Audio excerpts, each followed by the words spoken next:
Hello friends, hello family, hello my people. Mumeze gute? Mumeze neza? Please, first of all, do subscribe, share, comment. Please, mubikore ni ukuri. Ni ugukanda ko kazogera no kuri subscribe gusa nta kindi. So, nanjye mbashije kubabwira yuko meze neza, nta kibazo mfite, ndashima Imana. So, today tugiye kuganira ku bintu biranga urukundo. Ese iyo uri mu rukundo, ibi bintu 10 uba ubyujuje? Ibintu ubundi 10 utagakwiye kubura mu rukundo, ibintu niba utabifite sinzi aho urukundo rwanyu rugana, sinzi viziyo yarwo. Ikintu cya mbere mu rukundo kitagomba kubura, ubushuti. Ese uwo muntu muri kumwe, w'umushuti wawe, w'umusheri wawe, umuntu muri kumwe muri ako kanya, mufitanye ubushuti hano ushaka kumwisanzuraho ukamubwira ikibazo ufite, umubwira ati nyine ubushuti ntabwo bivuze kumenyerana. Hari abantu baba ari inshuti ugasanga baramenyerana nyine ukabona nyine ntabwo ari sawa, ariko ndavuga ubushuti bwa bundi mwicara ukamenya ati inshuti yanjye nyine ni iyi ngiyi, ukamwisanzuraho nta kibazo. Nyine buri kimwe cyose mukiganiraho utamwishisha, utavuga ngo ufite n'indi nshuti ushobora kuganiriza ibibazo byawe. No, ari inshuti yawe ubwira everything, ubwira buri kimwe cyose, ikibazo wagize, buri kimwe cyose. Ni inshuti yawe, ako kantu gatekerezeho. Icya kabiri, ese uwo muntu muri kumwe umuha umwanya? Ese we aguha umwanya mu gihe gito aba afite? Agushakiramo umwanya? Ese iyo afite akazi kenshi nta mwanya na muto, ese arihangana akajya ku ruhande akakuvugisha, akakuganiriza? Nyine muraganira akakwitaho nyine. Umwanya arawuguha nk'uko bikwiye. Icya gatatu aricyo kuganira. Ese mujya mufata umwanya mukaganira, mukagira ibintu bimwe na bimwe muganiraho, mukavuga ati hano ntabwo biri kugenda neza, hano biri kugenda neza, ese twakora iki kugira ngo bigende gutya na gutya? Mujya mugira umwanya wo kuganira, mukavuga ati uyu mwanya nyine ni uwo kuganira. Nacyo mukwiye kugitekerezaho. Ese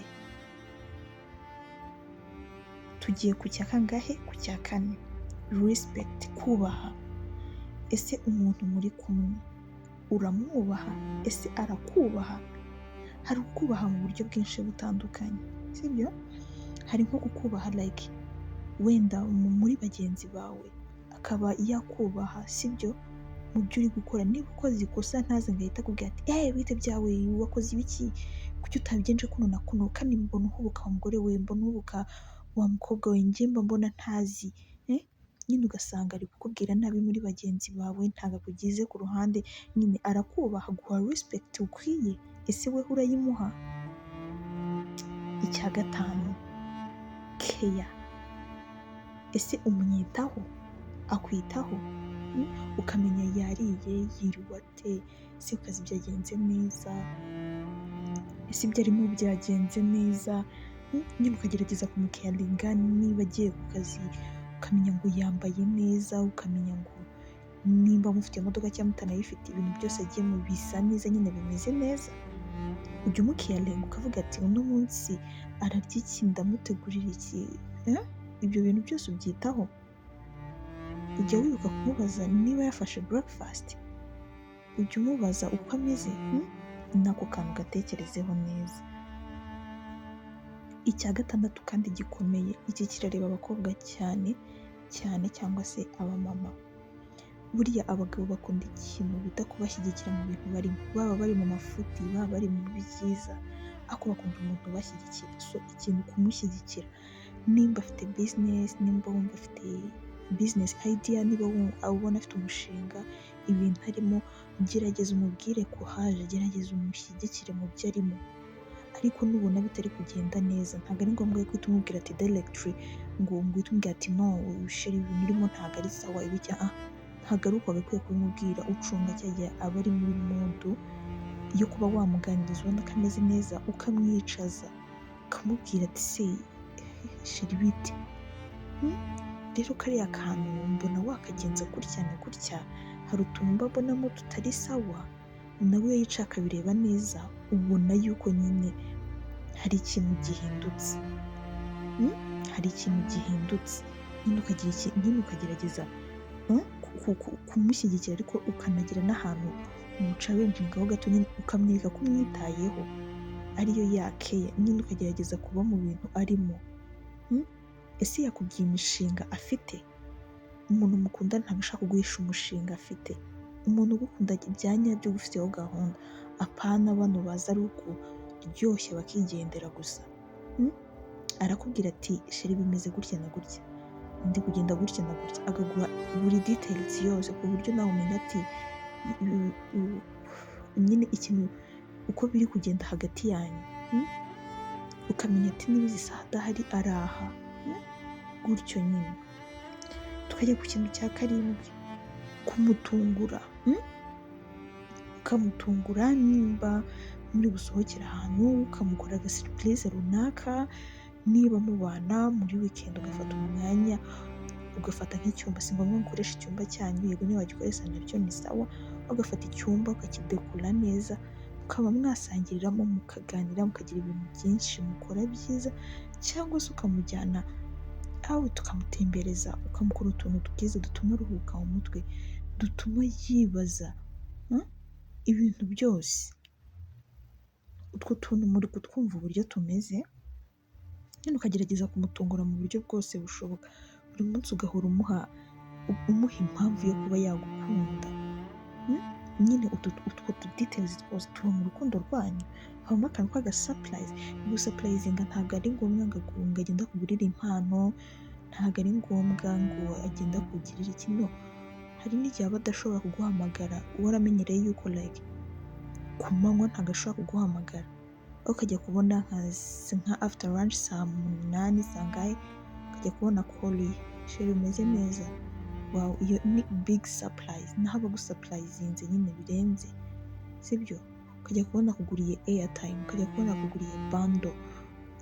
Ntabwo ari abantu bose babikora, aba yabizirikanye nyine, aba ari kugusapurayizinga utuntu duke duke. Si uko aba abibuze, si uko aba atabibona, ahubwo ni ukumwereka yuko ugeze ute umwitayeho. Yes, ikindi guhora usa neza.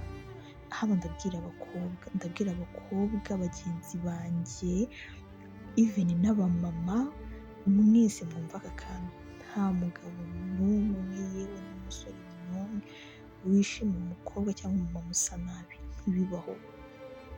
Ugasanga umumama yiriwe mu rugo, yiriwe yikuwe mu bana cyangwa se mu mirimo yo mu rugo, ugasanga nta suku bikoranye, guhera mu gitondo kugeza nimugoroba. Umugabo watashye asanze yambaye nk'igitenge cyuzuye amazi, abana bari kuguruka hariya, ntiwamenya ibirepfo n'uruguru. Nagera muri urwo rugo ndakubwiza ukuri ntabwo azabyishimira kukubona muri ibyo bitenge, yagakwiye kugusanga mu dukabutura, mu tuntu twiza, mu tuntu baba bakeneye abantu babatarakitinga. Kuba warageze mu rugo ntabwo bisobanuye yuko ugomba kugenda ngo ucupire, ugomba kujya umubera mushya. Ikindi ku bakobwa, ntabwo uko ugiye guhura na bagenzi bawe b'abakobwa, uko ushobora kugenda umeze, siko ushobora kuba ugenda umeze ku muparitena wawe. Ugomba kuba hari ikintu kigize ute cyahindutse, cyangwa hari ikintu gishya kuri wowe, usa neza, ndakubona akakubwira ati sheri urasa neza. Iyo abikubwiye truly aba ari byo, uba usa neza pe. Ugaharanira guhora usa neza, ku buryo niba uzi ko udasa neza mu buzima busanzwe, ukaba uzi ko uri umumama ntusa neza, ngo warata ugasanga ibintu ni bla ibintu, ugasanga nyine ibintu byose nta na kimwe kiri ku murongo, muri make ukabona ibintu biri bizarre, ibintu ntabwo bimeze neza. Kandi ibyo bintu biri mu bintu bituma abahungu cyangwa abakobwa bigendera ahandi, kuko bakunda umukobwa uhora usa neza, umumama uhora usa neza. Ntabwo bishimira kubona umuntu usa nabi, nubwo aba yaragukunze, yaragushatse, yaragushyize hariya, ntibiba bivuze yuko ugomba kwitwara uko ushaka, otherwise wamubura. Umugabo ni umwana wundi, so you have to pay attention kuri icyo kintu.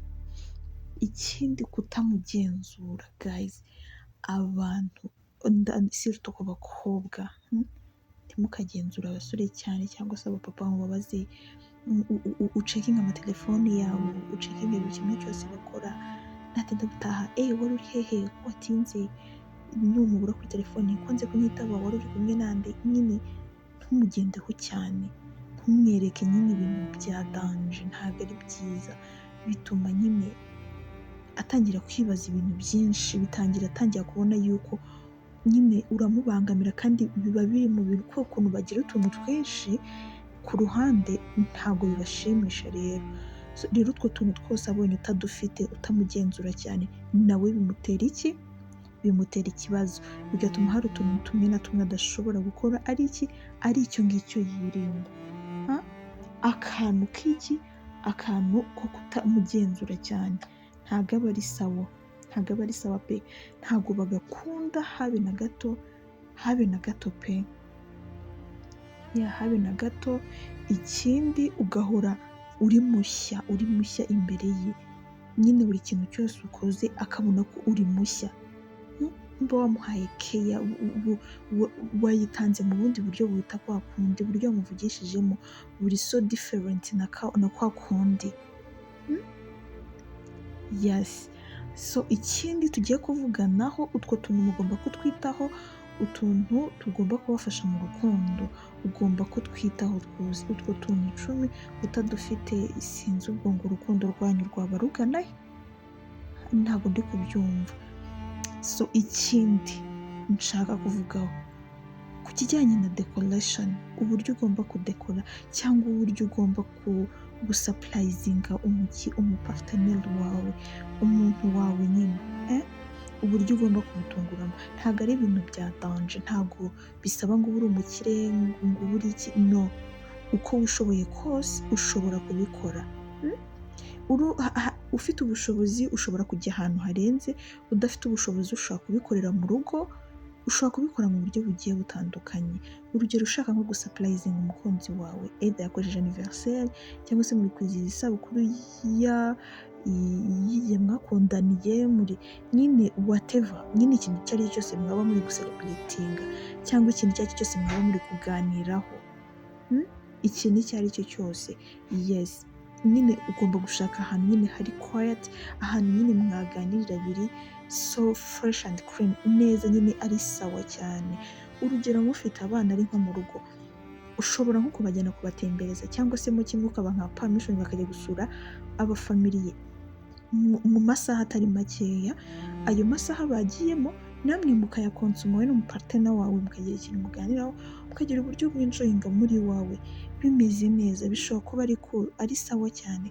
Ushobora gufata icyumba kimwe ukakidekora, ntabwo bisaba ibintu bya mirenge, ibipirizo ntabwo bihenda, igipirizo ntabwo kigura amafaranga menshi, hafi 50 nimba atari 100, I don't know, igiceri so kuba wafata amafaranga 1000 cyangwa 2000 ukagenda ukagura ibipirizo, kugura amaleta nayo ntabwo bihenze, amaleta matoya, ukaba wakora akantu kari keza, kari simple ariko ubona ko kari keza, ku buryo nawe ahagira akayishima, akabona nyine ni ikintu atari yiteze kuri wowe, ugahora uri mushya mu kwambara, umwenda yakubonye uno munsi ntazawukubonemo ejo, wenda ashobora kuwukubonamo ejo bundi, ariko nawo akabona byahindutse bitewe n'uburyo nawe umezemo, nyine bikarushaho kumushimisha mushobora kugenda mukajya ahantu like muri park, cyangwa mukajya ahantu haba ishyamba, akenshi na hano mu mashyamba, ariko nyine hari amashyamba aba ari meza, ushobora kugenda ukaba wicaramo, mukaba mwajyana amateka we, mukaba mwajyana amafuri, icyo kunywa, nyine ikintu muri bwifashije kiri aho, mukaba mwakora utuntu nyine, ukajyana n'akantu mwasasaho, mukicaraho, mukaganira ahantu hari umuyaga mwiza, ahantu hari sawa. Ushobora kuba mwafata mukajya ahandi hantu heza, ntabwo amaroom ahenda, ahantu nyine hagiye hatandukanye, ariko nyine ukagerageza kugira gushimisha umupartner wawe, ukagerageza nyine kumukipinga hahandi nawe ubwe niyo yavuze ati ngiye gukora iki kintu, agenda afite ubwoba, hahandi niyo agarutse ubona ko afite isoni zo kukureba mu maso, hahandi ushobora kumubikamo ikintu agahora agukumbuye, agahora agukumbuye.